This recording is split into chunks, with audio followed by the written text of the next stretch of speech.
रामनवमी के दिन 30 मार्च को देश भर में कई जगह हिंसा की घटनाएं देखने को मिली है। रामनवमी पे गुजरात, महाराष्ट्र और पश्चिम बंगाल में भारी बवाल हुआ है। कई जगह हिंसा और आगजनी की घटनाएं हुई है। देश भर में हिंसा के दौरान 22 लोगों के घायल होने की खबर आई है। उधर पुलिस ने एक्शन लेते हुए 54 लोगों को गिरफ्तार किया है। हालांकि अब हालत काबू में है। पश्चिम बंगाल की सीएम ममता बनर्जी ने हावड़ा में रामनवमी जुलूस के दौरान हुई हिंसा को लेकर के बीजेपी को घेरा है। मुख्यमंत्री ममता बनर्जी ने बीजेपी का नाम लिए बगैर कहा है, सांप्रदायिक दंगों के प्रबंध के लिए राज्य के बाहर से गुंडे बुला रहे हैं। उनके जुलूसों को किसी ने नहीं रोका, लेकिन उन्हें तलवार और बुलडोजर लेकर के मार्च करने में अधिकार नहीं है। हावड़ा में ऐसा करने की उनकी हिम्मत कैसे हुई? रामनवमी के अवसर पे वाराणसी में कुछ खास हुआ है। मुस्लिम महिला फाउंडेशन और विशाल भारत संस्था में संयुक्त तत्वावधान में मुस्लिम महिलाओं ने यहां श्री राम की आरती की और सुहाग गाकर सबको बधाई दी। मध्य प्रदेश के इंदौर हादसे में मृतक की संख्या बढ़ के 35 हो गई है। गुरुवार को रामनवमी के मौके पे पूजा के दौरान बालेश्वर महादेव झूलेलाल मंदिर में बावड़ी की छत धंसने के बाद लोग बावड़ी में जा गिरे थे। तभी से रेस्क्यू ऑपरेशन जारी है। इस दौरान डीएम ने ताजा जानकारी देते हुए बताया कि 16 लोग घायल है, जिनका इलाज जारी है। पीएम मोदी देर शाम को नए संसद भवन में औचक दौरे पर गए हैं। उन्होंने घंटों से अधिक समय बिताया और विभिन्न कार्यों का निरीक्षण किया है। उन्होंने संसद के दोनों सदनों में आने वाली फैसिलिटी का अवलोकन किया है। केंद्रीय गृह मंत्री अमित शाह ने बृहस्पतिवार को दावा किया है कि भारत के स्वतंत्रता संग्राम का इतिहास एक परिवार तक सीमित था, लेकिन प्रधानमंत्री नरेंद्र मोदी से सरदार वल्लभ भाई पटेल को अमर बनाकर इसे समाप्त कर दिया था। शाह ने कहा है, राम मंदिर में मुद्दा बाबर के समय से अटका हुआ था, लेकिन उच्चतम न्यायालय के आदेश के तुरंत बाद प्रधानमंत्री ने अयोध्या में भूमि पूजन किया। समाजवाद पार्टी के नेता आजम खान की मुसीबतें कम होने की नाम नहीं ले रहे। एक तरफ उनके और बेटे अब्दुल आजम की विधानसभा मेंबरशिप रद्द हो चुकी है, वहीं दूसरी तरफ इन दोनों वही कई मुद्दे झेल रहे हैं। इस बीच उन पे जादू टोने से भी हमला हो रहा है। ये बात आपको हैरान जरूर कर सकती है, लेकिन ये सवाल इसलिए खड़ा हुआ है क्योंकि आजम खान के घर के अंदर किसी ने लाल चुनरी के साथ कुछ संदिग्ध कपड़े काली थैली के अंदर रखकर फेंक दिए। दिल्ली के सफदरजंग अस्पताल में सीबीआई ने बड़ी कार्रवाई की है। सर्जरी के लिए पैसा लेने के आरोप में एक डॉक्टर और 4 बिचौलियों को गिरफ्तार किया है। उससे पूछताछ जारी है।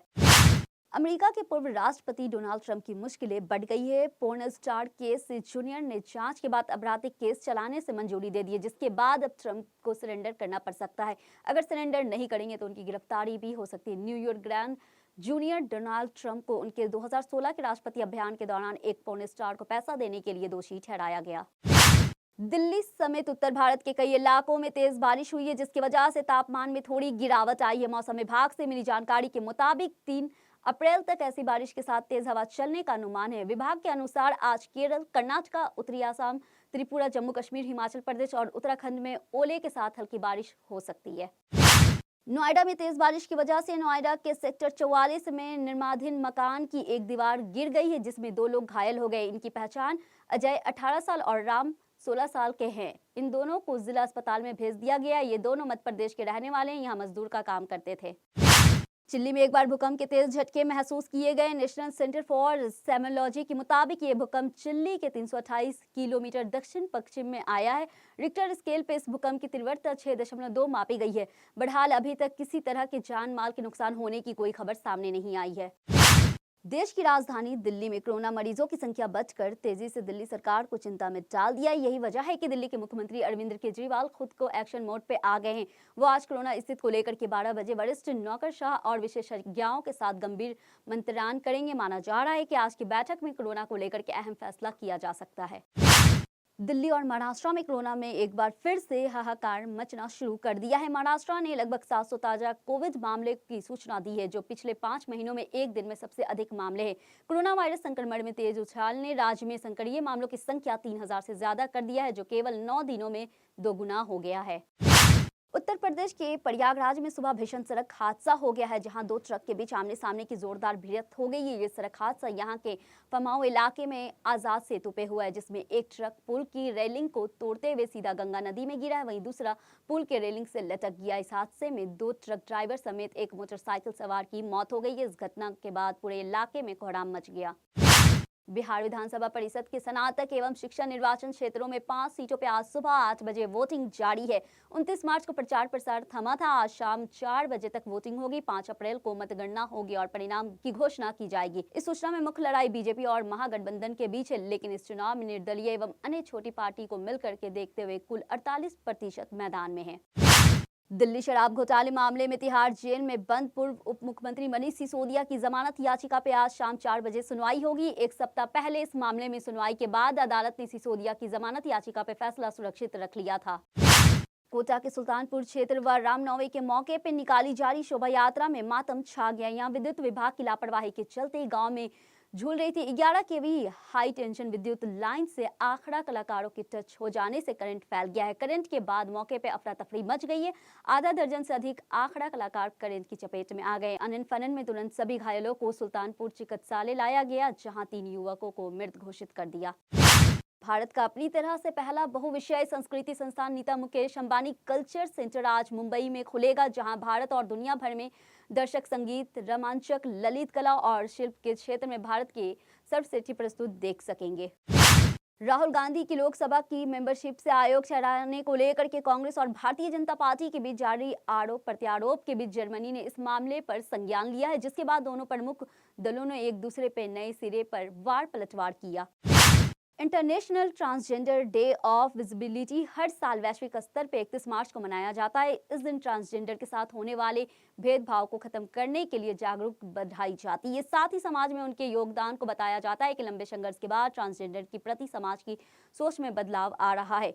सुप्रीम कोर्ट ने भी समानता का अधिकार देने का निर्देश दिया है, लेकिन राजस्थान में कई इन ट्रांसजेंडर को वो अधिकार मिल रहा है जो इन्हें मिलना चाहिए। कानपुर के बसा मंडी इलाके में शुक्रवार को तड़के करीब 2 बजे रेडीमेड कपड़ों की मार्केट में अचानक आग लग गई है। रिपोर्ट्स के मुताबिक आग की चपेट में आने से कपड़े की करीब 600 दुकान जल के खाक हो गई है। आग की सूचना के बाद मौके पर दमकल की गई गाड़ी पहुंची और आग पे काबू पाने में जुटी है। भाजपा से निलंबित तेलंगाना के विधायक टी राजा सिंह के खिलाफ महाराष्ट्र में हेट स्पीच केस दर्ज किया गया है। मुंबई पुलिस ने राजा के खिलाफ करीब 2 महीने पहले हुई रैली में भड़काऊ भाषण देने के आरोप है दादर थाने में केस दर्ज किया गया था। राजा पे आरोप है कि उन्होंने ऐसी बयानबाजी की है जो समुदाय के बीच नफरत और दुश्मनी को बढ़ावा देने वाली है। राइट टू बिल को लेकर के सरकार और डॉक्टर्स के बीच रार लगातार बढ़ती जा रही है। बिल को लेकर के बात नहीं बनने पे डॉक्टर्स ने 1 अप्रैल से सरकारी योजनाओं को निजी अस्पताल में बंद करने का फैसला किया है।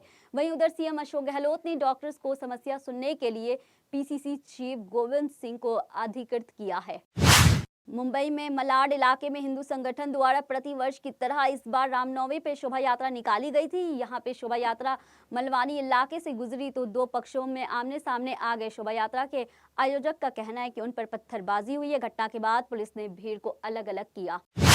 पंजाब के मुख्यमंत्री भगवंत मान ने खालिस्तान नेता और वारिस पंजाब के मुखिया अमृतपाल सिंह की गिरफ्तारी को लेकर के बयान दिया है। भगवंत मान ने कहा है, अगर अमृतपाल सरेंडर करता है तो किसी के ऊपर टॉर्चर नहीं किया जाएगा। 14 दिनों से फरार चल रहे अमृतपाल सिंह के बारे में अटकलें हैं। वो अमृतसर में अकाल तख्त के सामने सरेंडर कर सकता है। उन्ना में ग्राम समाज की जमीन पे कब्जा कर पक्का निर्माण करा रही महिला को प्रशासनिक अधिकारियों की टीम रोकने पहुंची। इसके बाद महिला ने हाई वोल्टेज ड्रामा करते हुए अधिकारियों के सामने घर के बाहरी हिस्से में बांस की झोपड़ी में आग लगाते हुए खुद को डीजल डाल दिया और आत्महत्या की धमकी देते हुए हंगामा करने लगी। आईपीएल 2023 का आगाज आज से हो रहा है। आज शाम 7:30 बजे अहमदाबाद के नरेंद्र मोदी स्टेडियम में चेन्नई सुपर किंग्स और गुजरात टाइम्स के आमने सामने होगी। इस मुकाबले में क्रिकेट फैंस कुछ नई चीज देखने को मिलेगी। दरअसल इस आईपीएल में कुछ नियमों के चलते काफी कुछ बदलाव हुआ नजर आने वाला है। आईपीएल 2023 में फील्डिंग कर रही टीम के खिलाड़ियों को अनफेयर मूवमेंट करने से बचना होगा। अगर फील्डिंग के दौरान किसी खिलाड़ी ने बल्लेबाज को झांसा दिया तो एम्पायर तुरंत टीम को सजा देगा।